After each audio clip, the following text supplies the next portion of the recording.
Welcome back to the Justin Johnston Show. We have a special guest today, one of our returning guests, Russ.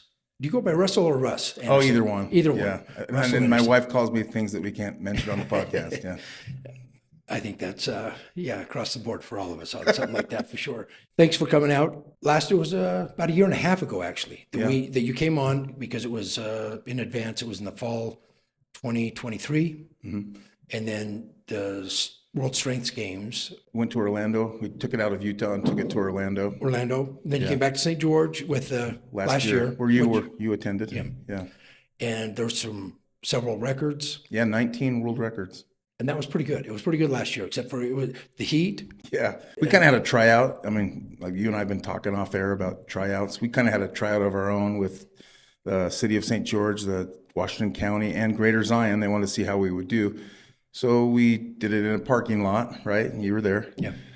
So it was like 60 degrees at the beginning of the day, and it would ramp up to about 95. Yeah. So that's right when the crowd would go away, and then they would kind of file back as it would cool down throughout the day. But now we're going to be indoors in the Dixie Convention Center. It'll be a constant 68 degrees, and we're thrilled. We're excited. That is exciting. Exciting. And adding more More venues, events. more events, more that's part of this event. Tell us a little bit about that. So it's not just strongman. Of course, we love that, but we're adding a major CrossFit event.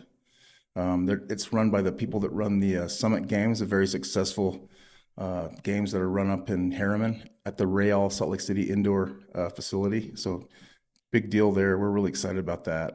And that's Brigham Nielsen and wife, and they're incredible organizers. We're really thrilled about them. And then also we have a Ninja Warrior event. So you've seen Ninja Warriors, American Ninja Warriors on TV.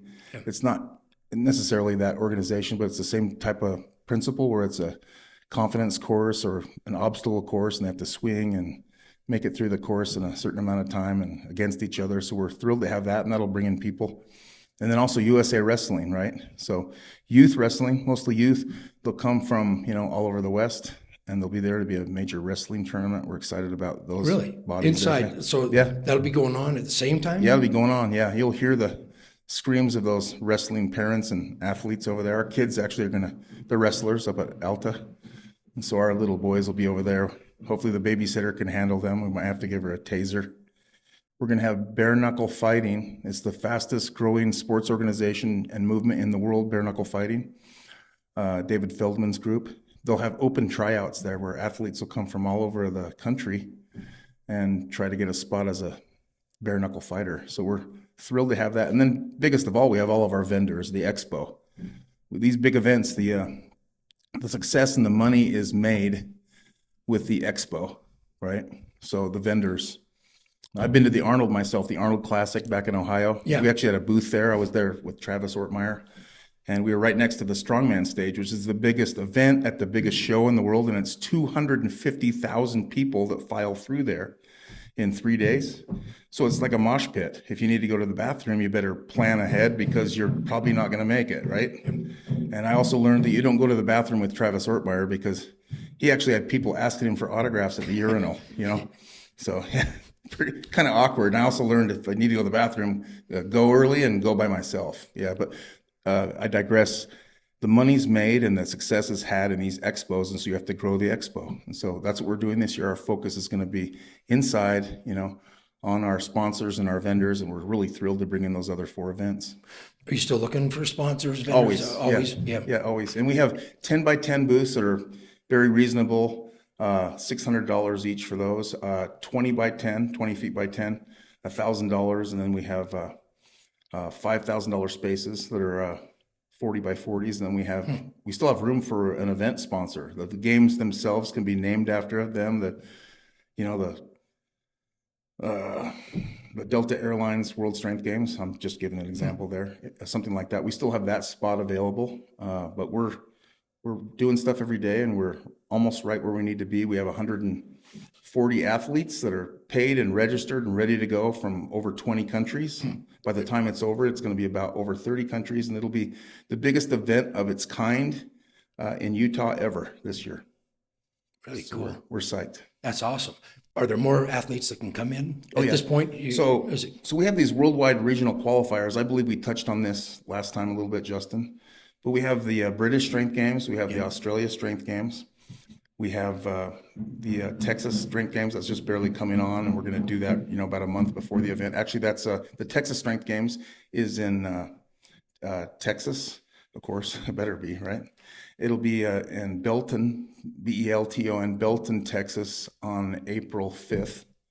So that'll be about, a month and 20 days before the World Strength Games. And then the top 3 athletes in every single weight class will qualify 50 days later to go to St. George. And then we've got the Tennessee Strength Games, we've got the Kentucky Strength Games, and all of those athletes, they've already had those events, and those top 3 athletes in every weight class will already be there. So that's cool. we're growing those worldwide regional qualifiers, so it'll be less and less invitations every year and more qualified athletes. Yeah. Segments around the country, around the world. Sure. People coming in for that, they've already qualified. They know Right. who In fact, they're going up against. we'll have the Danish Strength Games. And so I already talked with my representative over there, and that's probably going to be in 2026. Yeah. So we're excited about that. It's grown. I mean, that's actually from last year. This is huge expansion. For Yeah, what we you're have 12 Swedes. Last year we had 2 Swedes. They went home and told everybody that it was awesome. And so we have 10 more Swedes than we had last year. And we have a lot more Aussies than we had last year.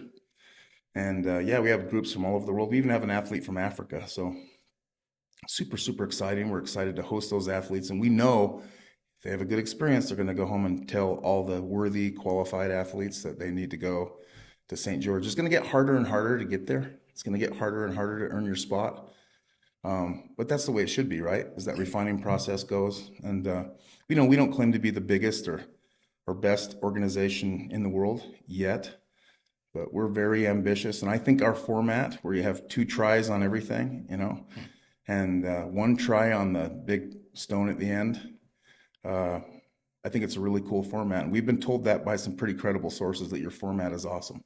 Yeah, it's pretty cool. Well, when you talk about that, now, the age range, is there groups of people? I mean, a lot of them are older gentlemen, right, that have been athletes, they're at a point in their life, and I will say, not to just, you seem a little more ripped.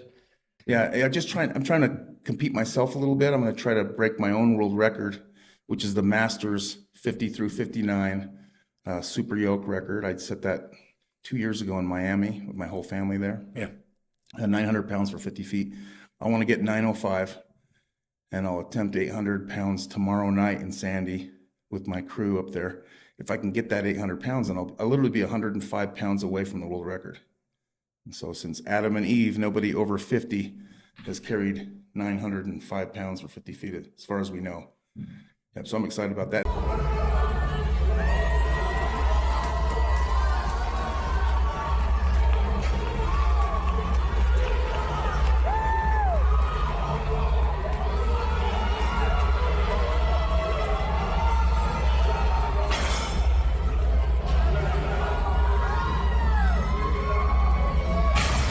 And then to answer your question, we've all seen World's Strongest Man, on ESPN. Yeah. It's usually athletes in their prime, 20s, 30s, Yeah. some in their 40s, Magnus Magnus, and, of course, Travis Ortmeyer, Brian Shaw, all of these greats.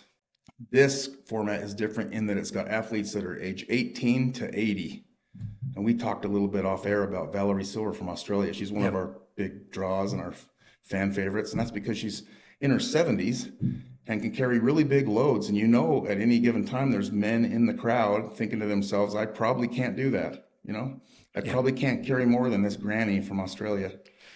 She'll probably hate me for saying that, but she deserves every bit of credit that she gets because she trains like a banshee. She trains as hard as she can, and people just love her. She's every bit as popular as our iconic strongmen that help us run the games. Yeah, pretty amazing. So it's all ages, 18 to 80. Yeah. And you also compete in your weight group. But if it's a small group, right, we kind of have to lump everybody in just because you can't compete against yourself, really. So we condense it a little bit if we have to. But for the most part, it's all ages, and it's both genders, male and female. And it's super exciting, and it starts, and it moves along fast, and then it's over, and it's time to plan for another year. So that's why we're here. We're getting close now. We're about 90 days away. Yeah. A lot of work. Yeah. It sounds like from what you've put Well, I together. saw you look over there at Abby. She's Yeah. off camera. Yeah. I get to come on the podcast and get credit and sometimes be the face of the World Strength Games, but I assure you that my wife does most of the work, you know. And we'll even say the heavy lifting, you know, per se.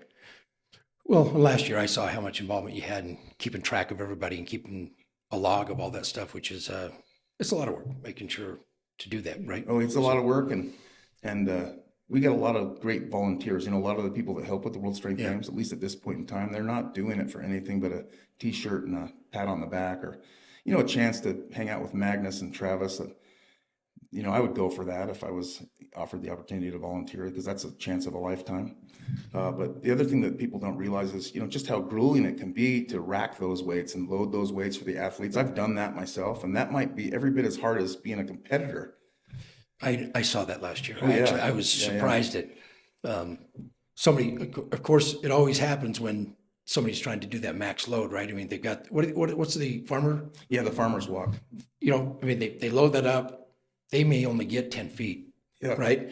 And so everything's loaded up. Well, you got to either take those weights off Yeah. and haul it down to the next. I was impressed. I mean, the guys that were sweating the most were the guys. Oh yeah, those the Racking, implements loading, themselves, and the helping. implements with nothing on them are 75 pounds a piece. Yeah, And then we have those 100-pound plates. You know, a lot of people are like, there's no such thing as 100-pound plates. There sure are. yeah. I've seen them. You know, on videos they look like 45s. They're 100-pound plates. We call those career enders, because if those, you know, fall the wrong way and hit you in the ankle or hit your fingers, you probably won't have fingers anymore, and they'll probably break your ankle. But Yep. those are hard to lug around. You lug them around once and you're ready to go sit down. Can you imagine picking those up and moving those, and then moving the implements? Well, you said the athletes go 10 feet.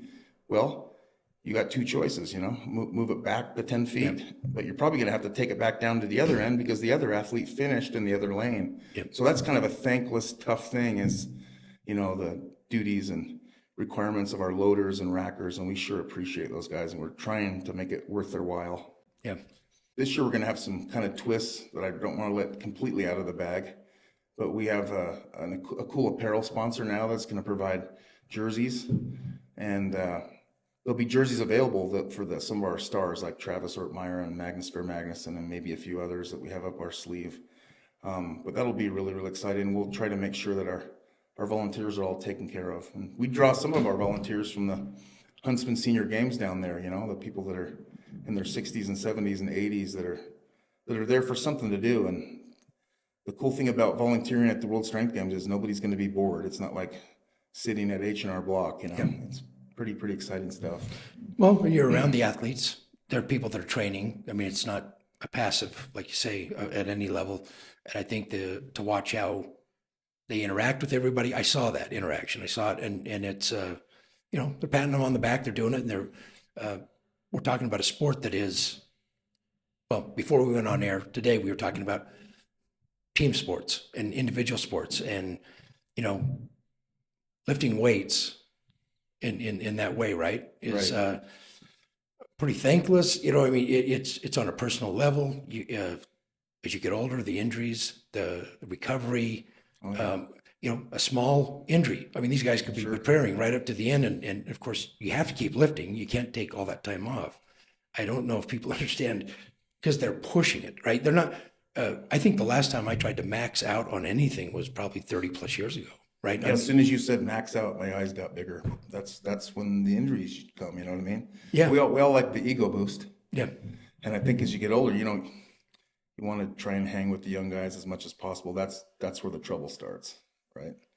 And I just personally, I try not to max as often as I used to. I mean, the urge is there to do it. It's almost like you've got a devil on your shoulder and an angel on your shoulder, and the angel is saying, you know, take it easy, stick with your plan, and the devil's going, come on, you, let's go. Yeah. It's really is like that a lot. it's very interesting. I mean, I've thought a lot about this over the last Yeah. couple of years, and you made a comment on the last show we had about old man strength, right? You talked about going out with your grandpa, and you and your brother were trying to lift something. He's like, "Hey, get that rock over here," and he went over, pulls his shirt out, you know, and that old man strength came out. yeah. He bent down, he got it, and Tibble Fork Canyon. Tibble Fork Canyon under the Kind of cabin. pushed us out of the way and told us we'd never be Vikings if we didn't learn how to work. Yeah, exactly. and drove, and you saw him do it. So you witnessed this happen. And, yeah. and I think that, I mean, I've moved some really large pavers around in my yard before. And some neighbors showed up. I'm like, hey, can you guys help me move these, last couple ones? And we got on them and we went to lift them up and they're like, "No, who helped you on these other ones?" I'm like, I just did them, but I'm tapped out, right? I mean, I was max, and they're like, dude, I can't. And then I watched these younger guys, kind of like 2 or 3 of them on there, muscle it. And I thought, I kind of, not a pat on the back, but I was like, okay, you still got something there, right? Yeah. And it's a technique that's different too, right? We're So talking about things that as are, we age, the emerging science is fascinating. They're now calling muscle mass the longevity organ. We mentioned that a little bit now, but every week it seems like more information comes out. But now they're also saying that bone mass really increases, and when our bone mass increases, then actually our lifespan and our health span both are more pronounced and longer. You don't just want to live longer; you want to be healthy longer. If you can't do anything, what's the point of being 98? yeah, Right. totally. So the stuff that's coming out, right? It's not full of conjecture and hearsay and stuff like that. They're full of double-blind studies now, and I'm sorry for the runners.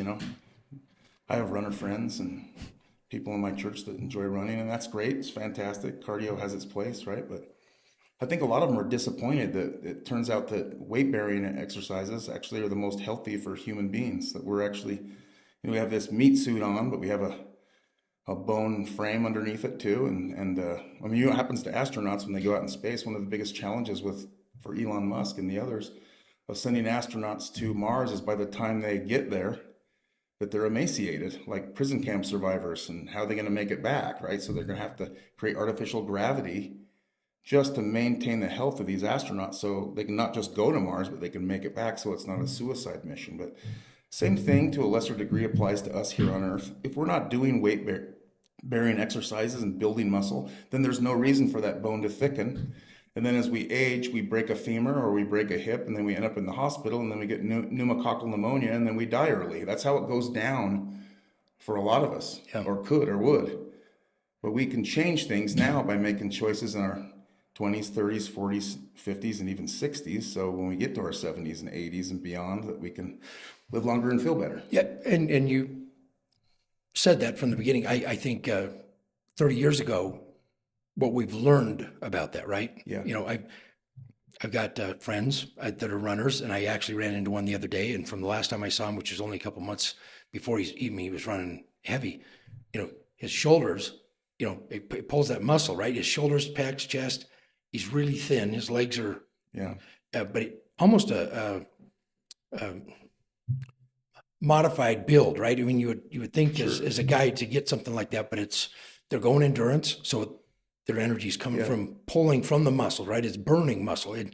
A lot of these things that we thought, I mean, there was people that were saying different things 30, 40 years, even 10, 15 years ago. We know a lot more now than we've ever done. When you say that with the muscle mass, just some of the iconic celebrities. Along with that, Justin, they also told us, remember, eggs are bad. They're full of cholesterol. Yep. Turns out chicken cholesterol doesn't have nothing to do with our human cholesterol levels. It doesn't even translate. It told us that, saturated fats were bad, red meat was bad, right? The food pyramid with grains and sugar and carbs on the bottom. Yep. It turns out a whole bunch of that stuff was poppycock. It was nonsense.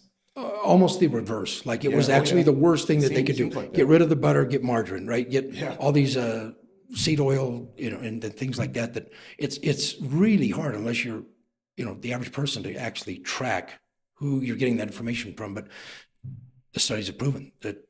Well, one thing that gets the word out are podcasts like yours, right? People are getting their information from podcasts now. I think the last election proved that.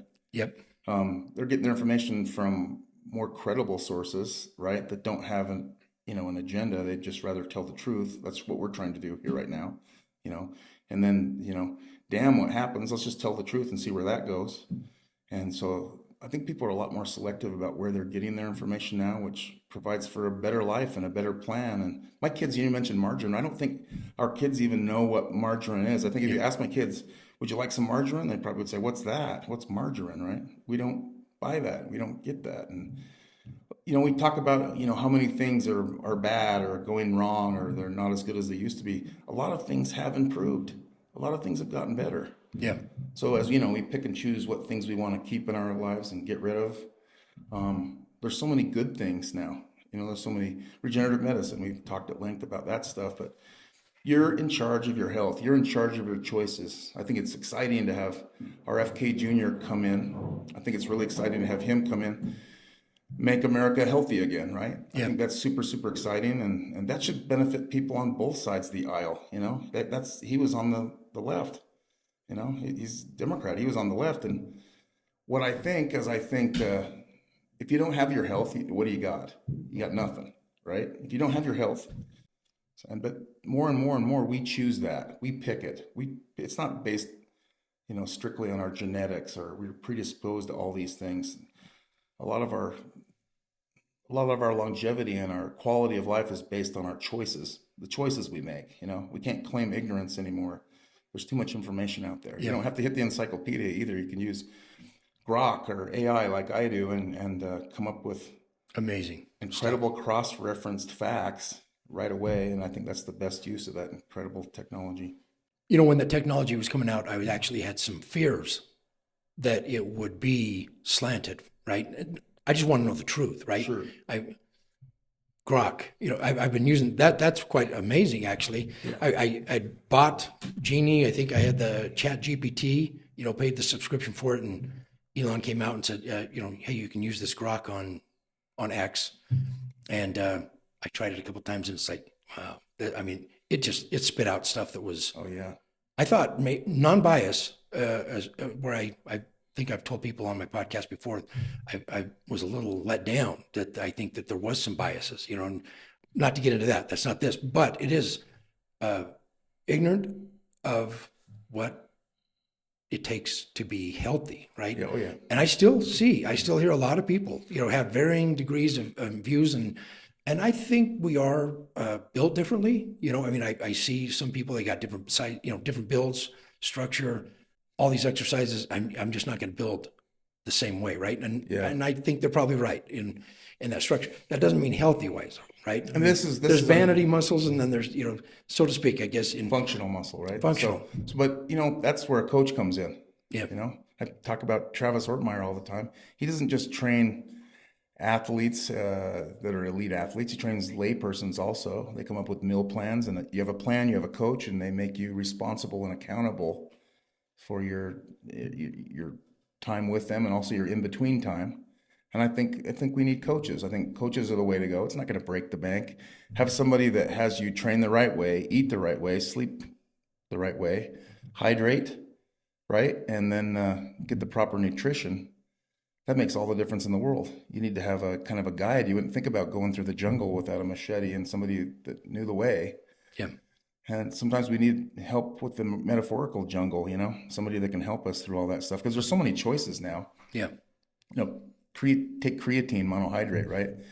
When I helped coach at American Fork High School, I was the strength and speed coach over there at AF for 3 years. When I was over there, I'd constantly get blowback and resistance from parents because they didn't want their son on creatine, right? Which was totally nonsensical and overly emotional. When you look at the facts, there's no supplement in the history of supplements that have been more researched and declared safe than creatine. It's so safe you could give it to your newborn. It's a cell volumizer, right? It's found in poultry and beef and fish. You know, what is the benefit? What do you get from taking? So we run on ATP. I mean, I'm not going to get into biology 101, but yeah, you know, the Krebs cycle, and we run on adenosine triphosphate. It has 3 phosphate molecules. And then when you work out and you train, you break those down, and you start to get tired and lethargic and all those things. And so creatine can help donate a phosphate molecule to turn that diphosphate back into a triphosphate and allow you to work out longer and harder. And like I've been talking with my athletes about, when you supplement with creatine after a workout, you're literally supplementing so it'll be there the next time that you work out. And creatine actually, this is kind of crazy. You know about the Trojan horse, right? You use a little bit of carbs. You don't have to use carbs, but you use a little bit of carbs. And then creatine piggybacks on the back of those carbs to get into your cells. And it's like a transport. It transports them into the cells. It kind of piggybacks on the back of that. And you take that after your workout, and it makes you better and able to work. If you can work out longer and stronger and harder than you could without, I mean, if you this is for for comparison's sake. If you were able to clone yourself just for the experiment, just kind of play with me here. Yeah, sure. The Justin that took creatine would do a lot better and have a lot better gains and a lot better workouts than the one that didn't, period. And when I started taking creatine, I mean, after my LDS mission, 30 years ago, it was expensive. I had to save up for it. It was like $45-50 for creatine, right? Now it's cheap. You can buy it anywhere. Creatine monohydrate, right? But it's the most studied and safest supplement that you can take, and I think you really do need to take it. And also has a bunch of neurological benefits now too. Saying it protects the brain, and so what does they say? The truth sets you free, right? Yeah. The truth not only sets you free, it makes things better for you. Again, we've said this many times. Why be around if you're going to be broken down and your best days are behind you? I think one of the things I like as a masters athlete is I don't necessarily beat my athletes like I used to, right? But sometimes I push them a little bit. I mean, who wants to lose to the old coach, right? I wouldn't want to lose to an old coach, right? I lost to Travis Ortmeyer's dad, Roger, when he was 64 years old, and I was in my 40s. I was at Texas Strongest Man, one of the hardest competitions in the country. And he's in a different age class, right? And his weight on the farmer's walk is a little bit different than mine, but I still don't want to lose to the 64-year-old guy, right? Yeah. And so I'm running. I think I had 285 pounds or whatever it was. And he had, I think it was still like 260, and he's in his 60s, right? 260 is a lot. And I look over at like the halfway point, and he's 2 feet ahead of me. This 64-year-old man sprinting with 260 pounds per hand. And then he rounded the marker. You go, 50 feet down on this one. It's a tough one. 50 feet down, 50 feet back. He rounded the marker faster than me, and I had to run as fast as I could, and I still lost to Travis's dad, Roger Ortmeyer. And on a side note, Roger Ortmeyer is going to be there at the World Strength Games, May 23rd and 24th, competing in the 70 to 79 category. And I think Abby and I are every bit as thrilled to see Roger Ortmeyer there as his son Travis. He's a personal friend of ours. Big as big Travis? Travis is huge. He just seems like Travis is larger than life. I mean, Abby's always telling me that she's going to get Travis to beat me up when we have a fight. Right? That would be hard for him to just like squish me like an aluminum can and stuff me in the garbage. Right? Roger Ortmeyer has been an inspiration to many. I think he was world champion in his 60s, strongest man in the world over 60. Right? So we're thrilled to have him, and he's much like Valerie Silver that I talked about from Australia. I mean. Sure, I organized the World Strength Games along with my wife and our staff, right? But we're also fans. Every one of us is a fan. We like the sport. We like practice. But we can't wait to see Valerie and Roger Ortmeyer, in their 70s, go out there and do things that people in their 20s and 30s can't do, right? Yeah. That's pretty cool. And then where's the excuse? What are you going to say to those people, right? I mean, that's a big thing is people nowadays are like, they're like Doc Holliday or Quick Draw McGraw. They come up with an excuse faster than you even ask the question. Like people are really good at coming up with like an excuse in a fraction of a second. Yeah. My knees hurt. I'm tired. My back hurts. I didn't get enough sleep. I was told by one of my coaches that an excuse is an effort to justify a fault. It's an effort to justify a fault. I think the more we stuff those excuses off to the side, the more we realize we don't have one. We've got to find a way. We got to make it a priority. You're talking about an event and sport that's happening. You can't fake it, right? I mean, you are there at that moment, right? And you can't say, I'm going to try to max out and do this, whatever. I mean, you've either prepared, right, for that day. Sure. And I saw the people there, and I'm sorry, what was the older lady? What her name? Valerie Silver.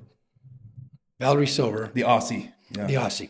And she was just happy. She had energy. She was full of life, right? I mean, that's the other thing, because I see, I'm 55, right? And I'm sore sometimes when I wake up with no cause whatsoever to that. I mean, I wasn't lifting the day before, doing some of these things. I'm like, okay, I want to, you want to change that, right? But then you see people that are doing it, right? So the events are pretty inspiring. I mean, it really is, from being there and what I saw, the female athletes.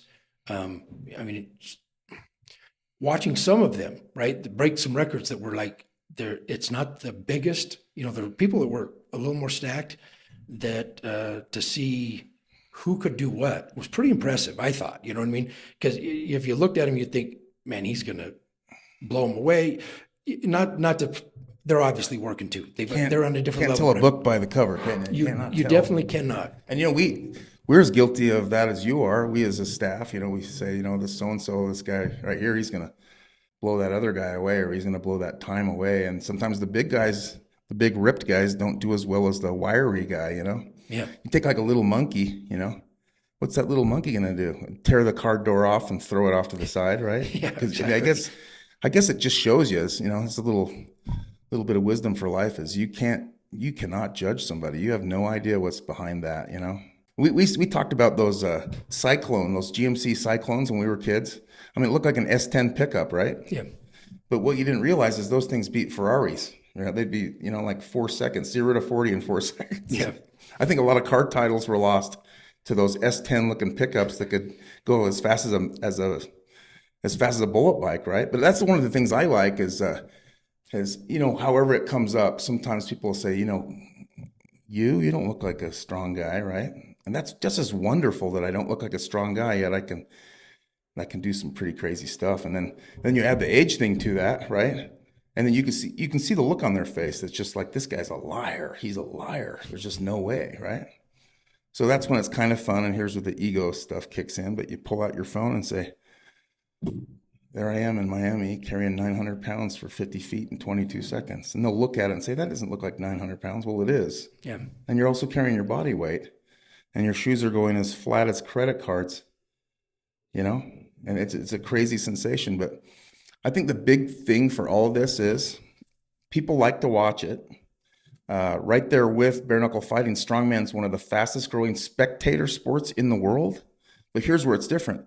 It's one of the fastest participation sports in the world too. When I started, there were only a few of us. Yeah. Like 3,000 of us from coast to coast in the United States.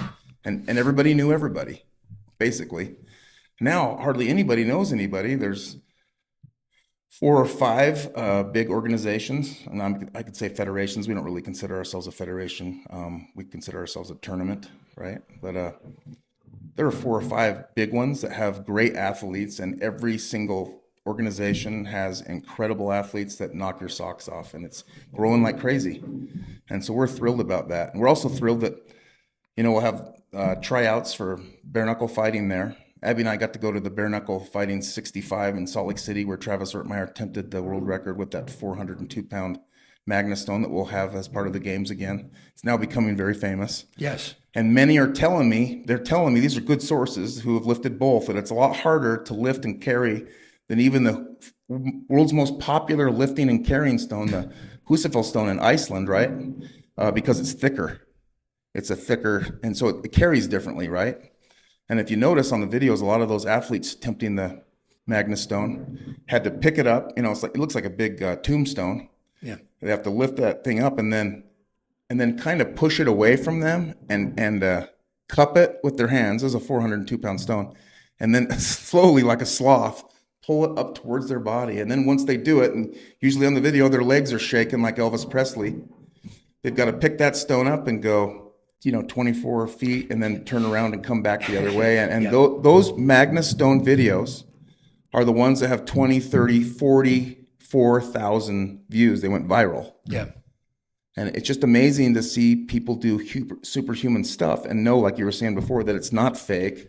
It's not BS. It's really happening. There's something about that stone, right? Sure. Because I mean, all of the events that are the 3, at least. How many events are there? There's 5. 5. Okay. There's the one that they the pickup. What do they call that? They got different names. So they have the log press, which is a Over the head? big steel log. It's not a wooden log. You have Yeah. to press. You have to press a steel log over your head. Right? No pressure there. Right? You drop it, it's going to smash your skull. Right? The steel log press overhead. That's 2 attempts. They get 2 attempts. It's either a max or a quasi max, and then you reach for the stars on the last one. And then there's a lot of gamesmanship in this format because you got to know what you got to beat the guys in your or the gals in your weight class, right? And then some people are not only looking at that, but they're saying, what's the world record? What's the best ever for my weight class?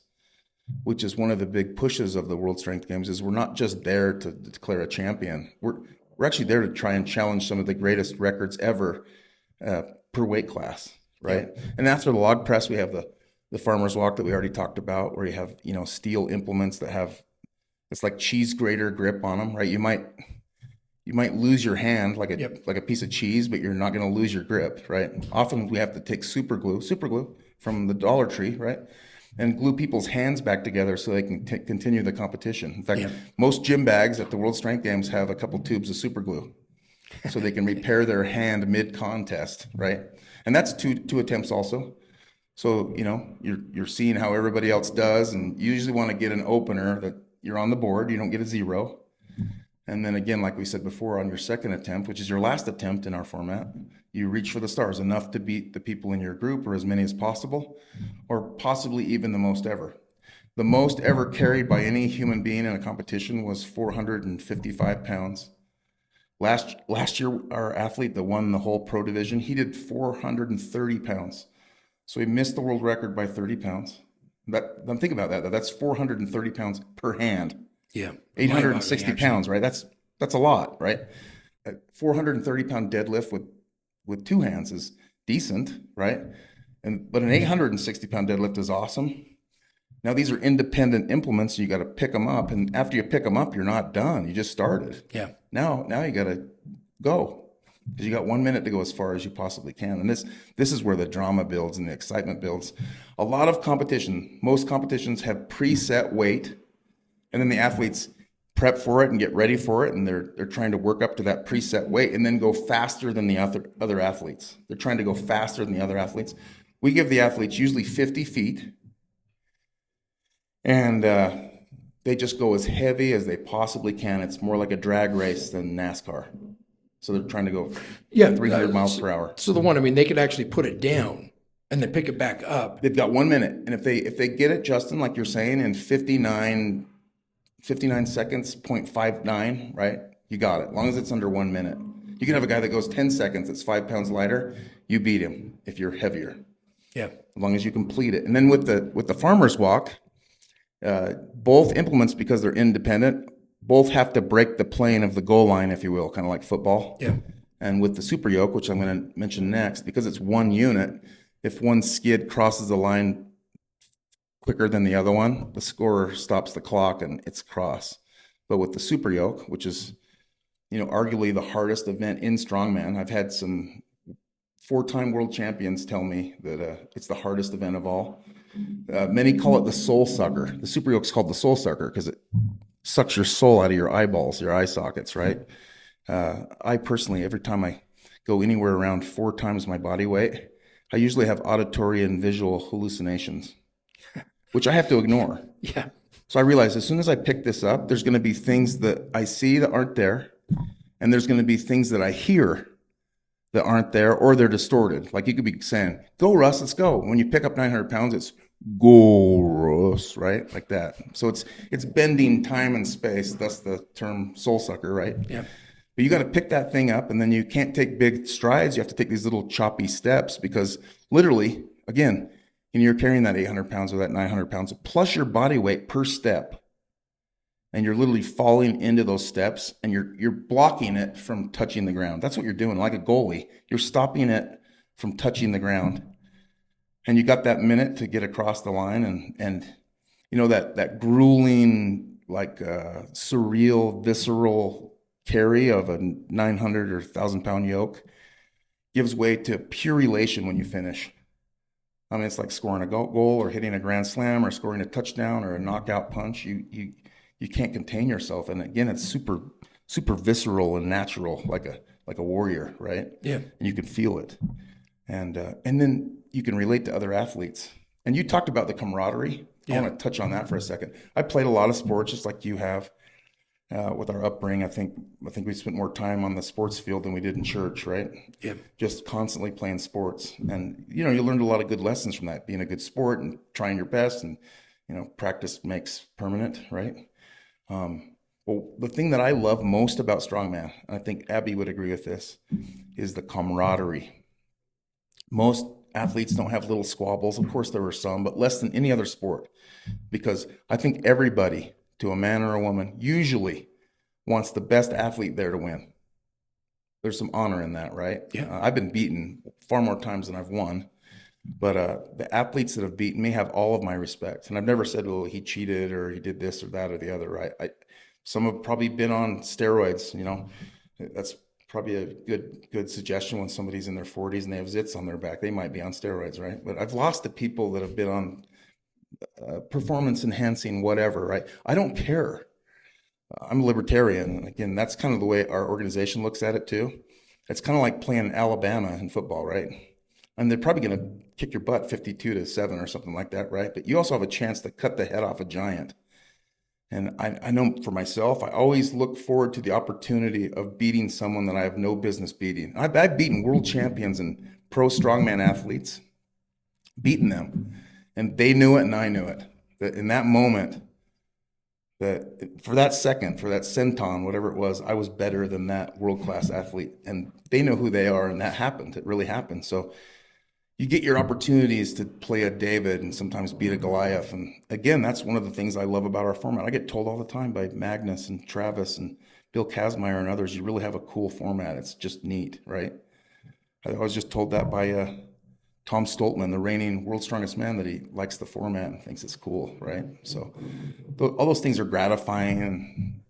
But I think most of all, what we're trying to do is provide an incredible experience for both the athletes that come from around the world and the fans. Like, again, I mentioned I'm a fan. I'm always going to be a fan. Yeah. And you like it too, right? I love it. It's fun.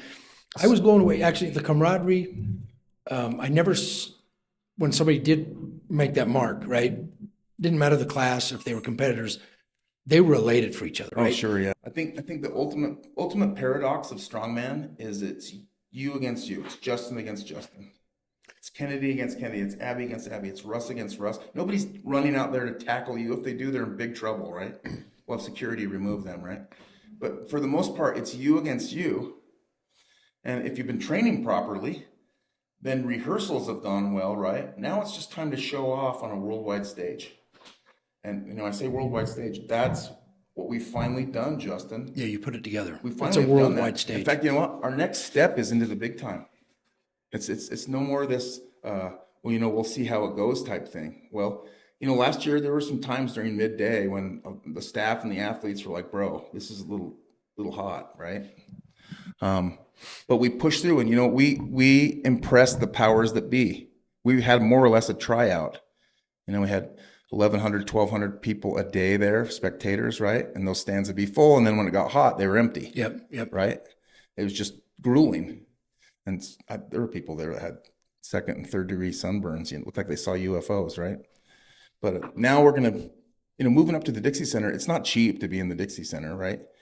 So a lot of that's paid for by sponsors. A little bit it's paid for by us, but the reward is now validated. The risk is validated by the reward. And the reward is adding these other sports and having our sponsors do well. About 1% Fitness, they do meal preps. What, it's a He's over in Lehigh. They do those pre-prepared meals. Yeah. And they're freaking delicious. Like they're all gourmet meals. Like I'm a total junkie. We have them in our fridge at home, but we've drawn them. Now they're one of our sponsors and they're going to be able to sell those products. The guy that runs the 1% organization, the whole company, he's a friend of ours. He's successful at every expo he goes to because he goes out with a round tray with toothpicks and gives people samples. He doesn't sit in his booth and say, my product's awesome. And if they were smart enough, they'd figure that out. He goes out proactively, like he should, and talks to people standing there, talks to people at other booths, talks to athletes. They all try his product. And guess what happens? He makes money at every single event because he's proactive and he has a superior product. But we're thrilled about that. We have a guy from Salem that has a supplement company with his son, and their premium, nootropics and pre-workouts and protein that tastes good. And it's good for them to work good, but they also taste good. That's a big deal. Adults are just children with wrinkles, right? So he has a great product, and they're friends of ours. And that's the way we think of our sponsors. That we think of them not as people that can get us to where we need to go, but we help each other. Yeah. And there's no better forum for that than a forum that breaks, 10 to 30 world records in a weekend. That's pretty awesome. I know you've put way more effort, right, into putting something like this together. And I think that it's to have an annual event that people are looking at, right, that are working towards. It's a nice thing to be able to do because you are going to meet people you've heard about, people you know that might beat you, right? And you got to go head to head, but at the same time, right? You're there with this, and I say athlete, right? I mean, because to me, it is the ultimate athletic stuff, right? Because Well, I played a lot of sports like you have, Justin. And me in Spanish Fork, you at Pleasant Grove, and Yeah. other people have no idea what we're talking about. But we thought we were pretty cool. Thought we were pretty awesome. I was a baseball player, which to me now doesn't seem too intimidating, right? Unless you get a 90-mile-per-hour fastball in the ear hole, right? But football, right? Awesome. Wrestling, awesome. And now we got all these sports, Justin. Look at all the sports we have now. We didn't have MMA when we were kids. no, I was gonna. That's what I was gonna say. We didn't have all I mean, this. Bare knuckle, the UFC. I mean, all these sports that were not around, right? And now we're talking about lifting. It's not just the weights, right? It's about how can you pick this up and walk. Is guys like me and you and women like them that see it on TV, and then the seed's planted. You're like, wow, that's crazy. I would never do that. And then that gives way to, I wonder if I could ever do that.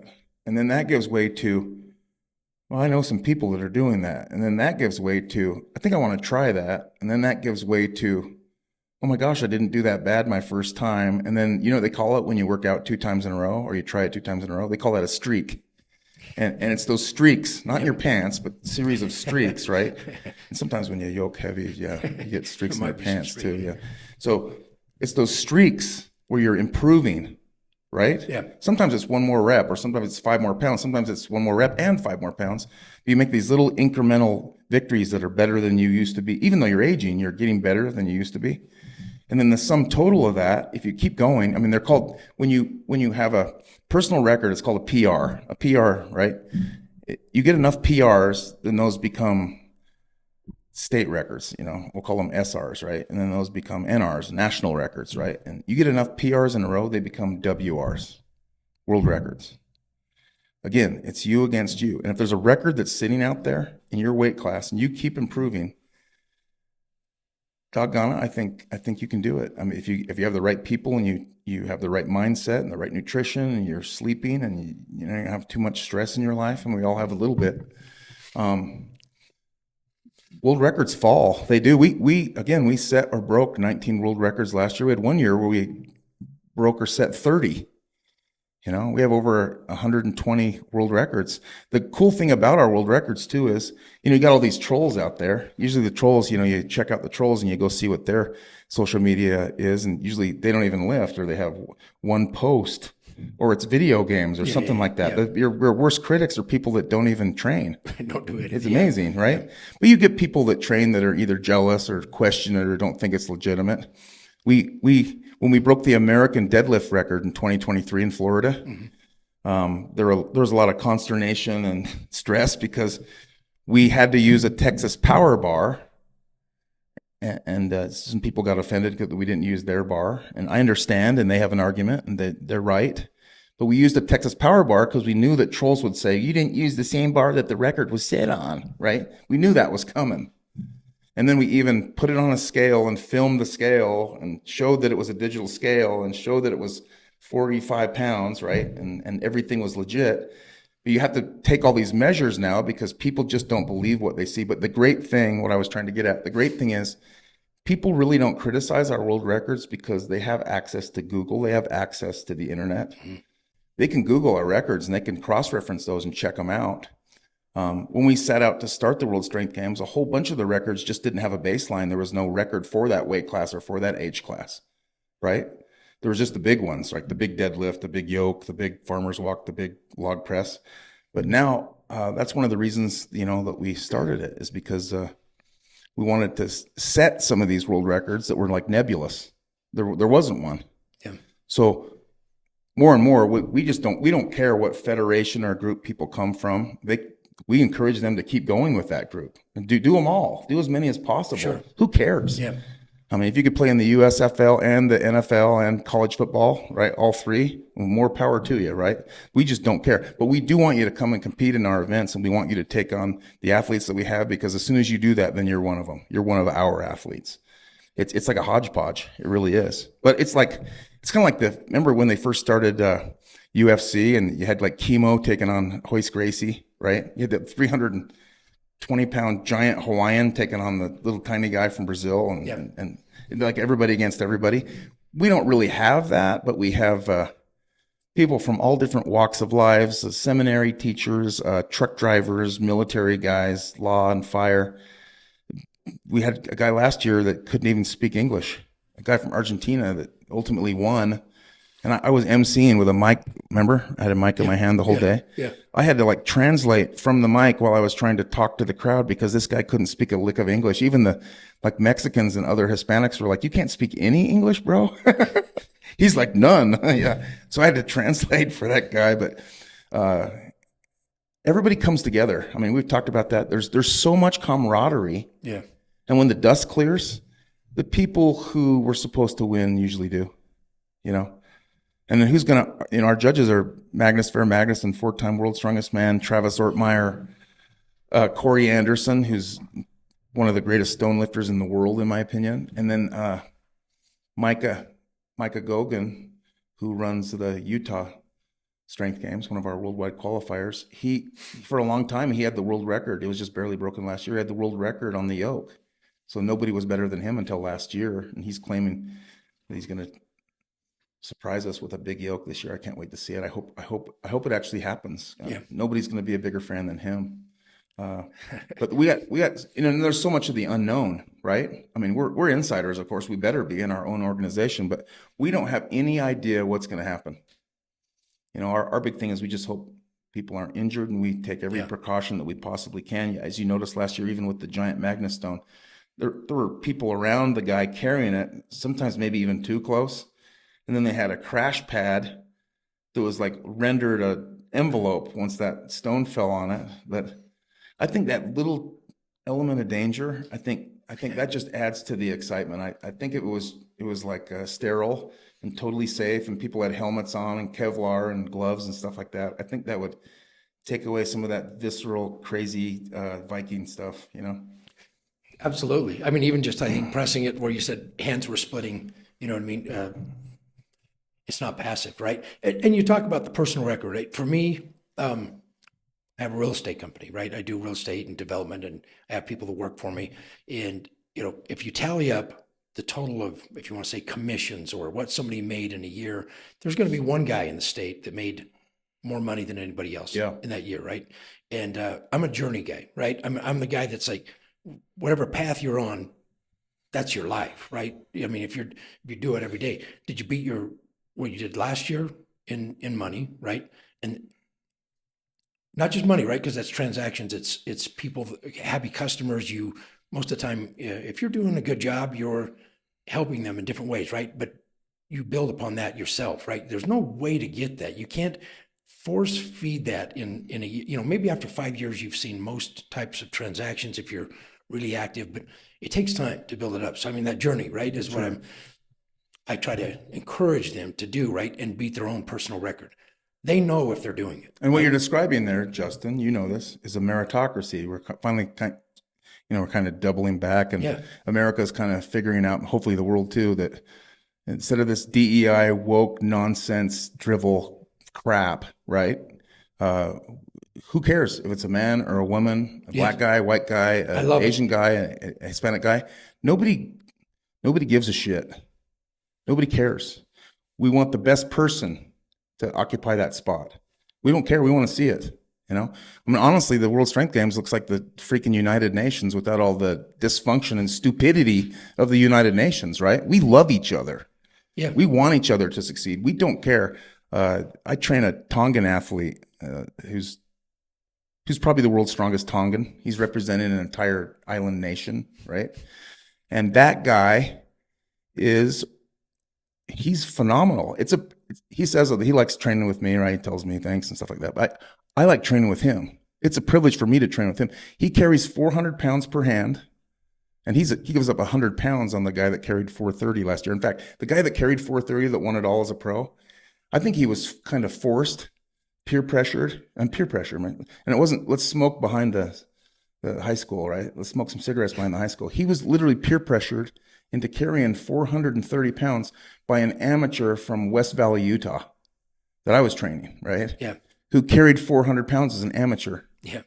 And then he'll probably yoke 1,000 pounds and potentially carry 460 pounds per hand. Really? 90 days from now. Yeah.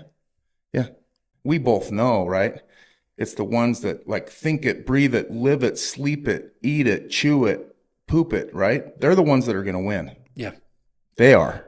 And it's no surprise. That's what happens. You said the DEI, all that other stuff. It's Yeah. like, no matter what you want to say, how he did it, he Yeah. did it, right? He did it. And sometimes when I find out what some of my competitors have done, I'm like, that guy was doing deals all night long, all day. I mean, he earned it, right? Yeah. There's no question. Yeah, he was talking real You estate can't over just chicken make wings. One deal, right? Yeah. There's not a 1 or 2, 3 deal. When you're making that type, you just have to do a lot. And so if you're there, right, Yeah. and you're there with all these other athletes, you can say whatever you want. Maybe my hand, man, I didn't have the grip that day, whatever, right?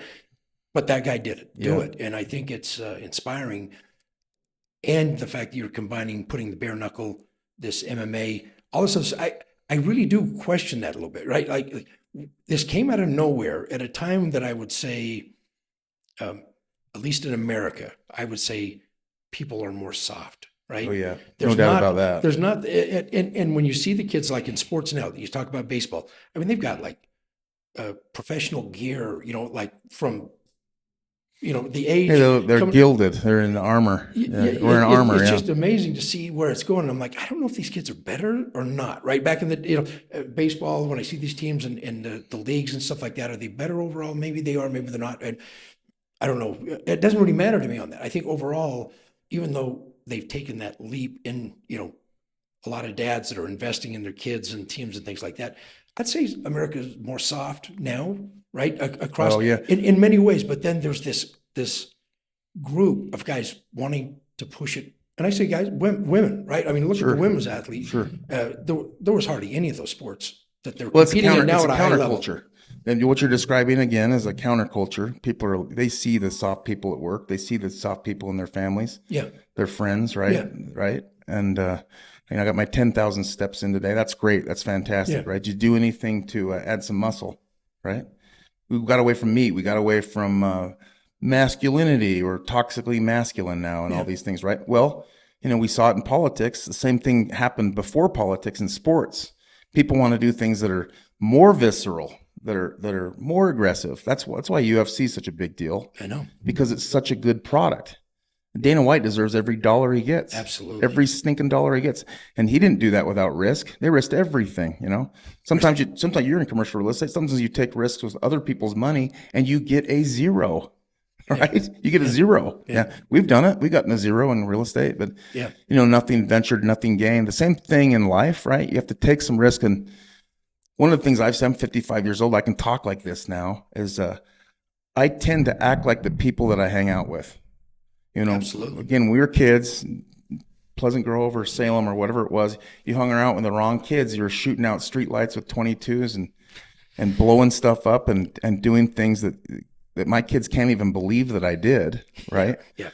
And now kids play video games all day, and then wonder why they're depressed and wonder why they're out of shape and why they've got diabetes or things like this, right? But we're physical beings. And we need to go out and do things. And, I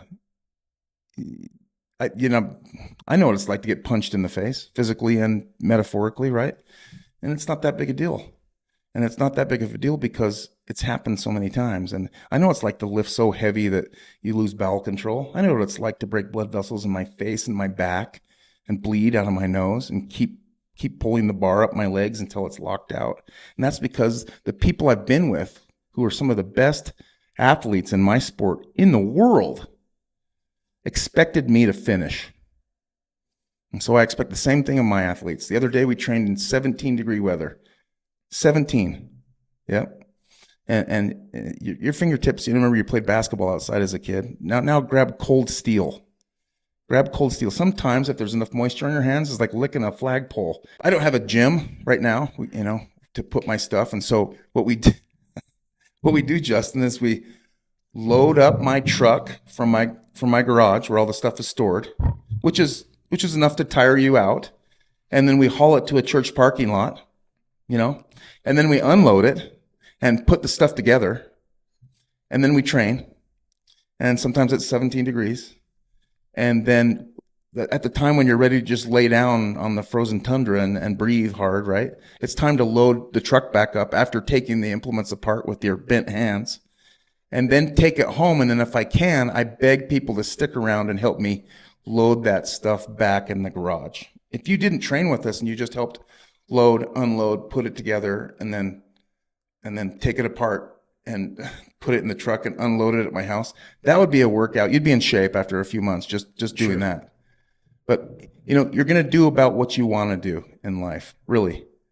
And we have all these metaphorical roadblocks, I wasn't hugged enough as a kid, or I wasn't treated right, or it wasn't fair. I didn't make such and such a team. I wasn't treated right. I had bad bosses or things like this, right? The whole victim mentality thing is part of the disease that's made us so soft. That's why we've been so soft, because everybody's a victim. You know what I mean? Yeah. We got all the nomenclature that comes along with that wimpy lifestyle too. And it's just sickening. It really is. You want to be great? Hang out with champions, do what champions do. It's amazing how so many of your problems go away when you replace your softness with calluses. I've got, there's a callus right there. I'm going to put that on the camera. See that baby right there? And that callus becomes your friend because it protects your hand, right? But at some point with the farmer's walk, right, that thing will actually tear, and it'll tear like one of those big, thick broccoli rubber bands. It'll tear like 3 inches, however far it can tear. And then there's that pink skin underneath. And squeeze some lemon juice or apple cider vinegar in that, right? And you got to trim those things down. You get in the shower, you get in the bathtub, and then they become soft as butter, and you trim those things away, and then they don't snag on things. But I think men and women figure out that they can be tough.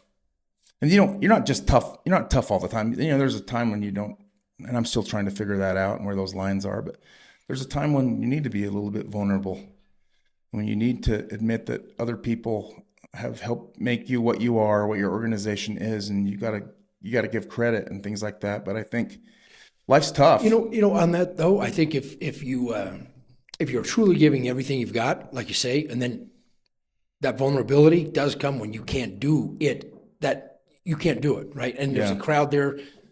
And I'm not saying, I know where you're going with the whole vulnerability as far as where you're at and being, not hard, what are you doing? Son, that smacking it. It really isn't that. Actually, I feel like some of the toughest people I know that can do the most amazing, and I'm talking physical strength, they're the most kind people, because they push themselves to that max limit. Sure. They just want other people to do it. Yeah. So sometimes there's that, you got to not be hard on somebody because you're grooming them. We want to live to 100 years old, right? We want to have a prosperous, healthy, happy life. Sure.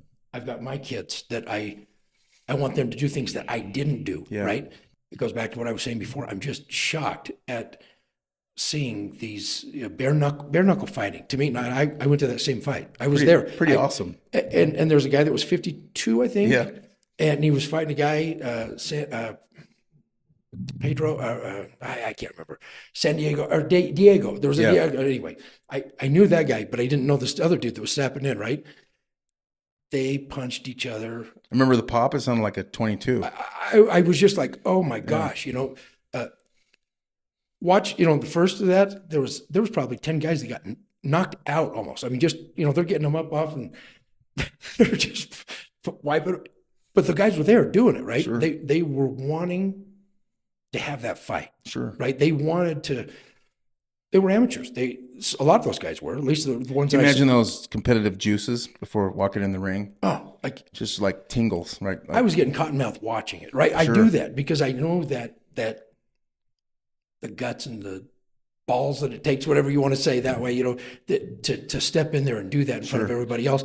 And I was shocked. Not all the guys that were the most ripped. It was just all the elements that it takes to be successful, right? People wanted to see a little bit of that knockout, blood, gore, right? And so you're bringing that, but it's not much different than what, right? And we're talking about pushing to the max. I think we are, and I'm hearing this on so many other podcasts, even this podcast, like people like, why are you still doing that? What, you're not getting millions of views. Like, you know what? I'm talking to some people I really like, and I want to say things that I want to say. I'm not trying to belittle anybody else when I do this stuff, but I love that we have embraced, even as a country right now with this last election and everything else, of saying we can't keep being soft, weak. People came from other countries to be here in this country. And I think we're to be held up. I hate to think that we're viewed as not the greatest, potential, right? Because that's what America gives. To me, that's why I'm doing this show. This is why I'm interviewing and having you on again. You mentioned people have asked you why you're doing that podcast still, right? We on the way here we listened to Dan Bongino. That's my favorite show. Like I'm a junkie, right? And I think the thing about him is he's relatable, right? He talks like the rest of us do off camera, right? And he's going to be the deputy FBI director, right?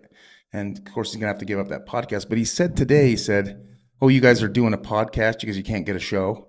That's cute." Somebody told him that's cute.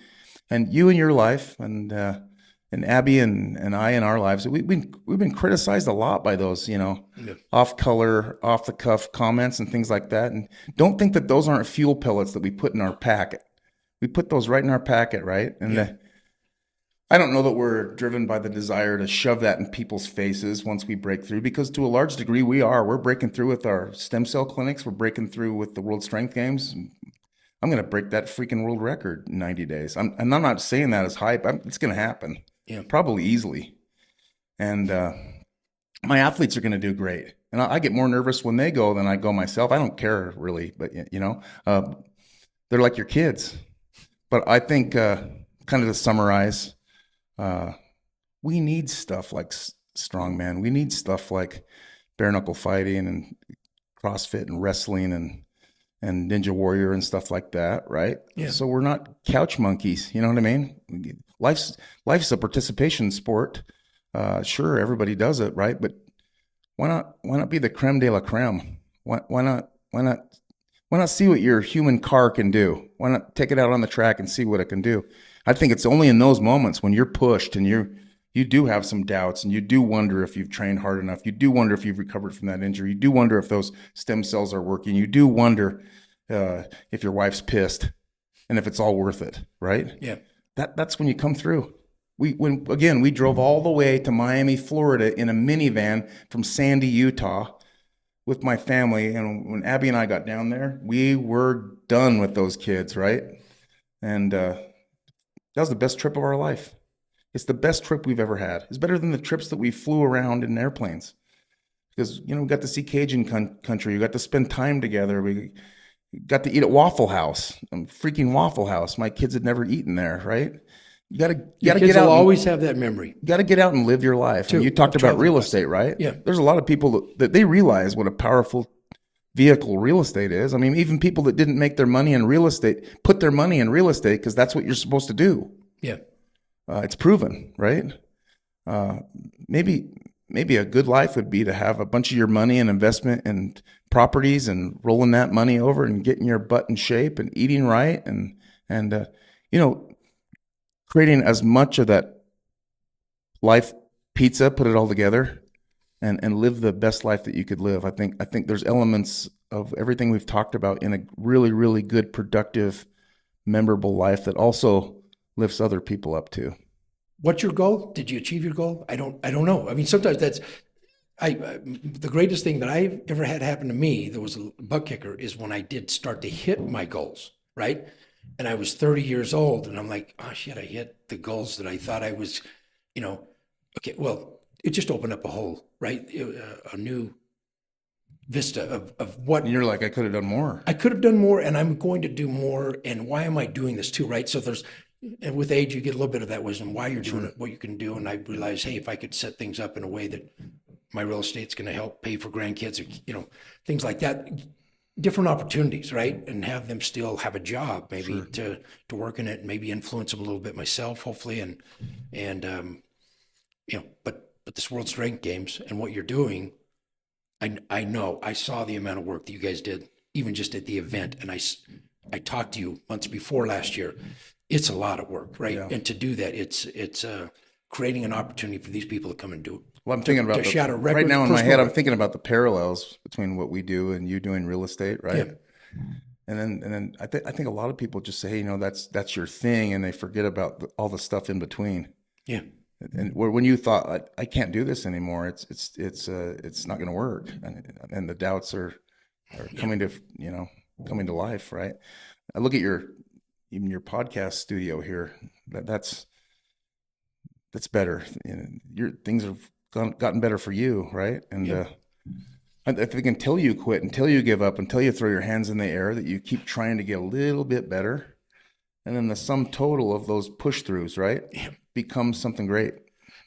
I think that's the beauty. I used to not understand that when I thought, well, this record setting athlete, and they seem to be successful in other areas of their life, right?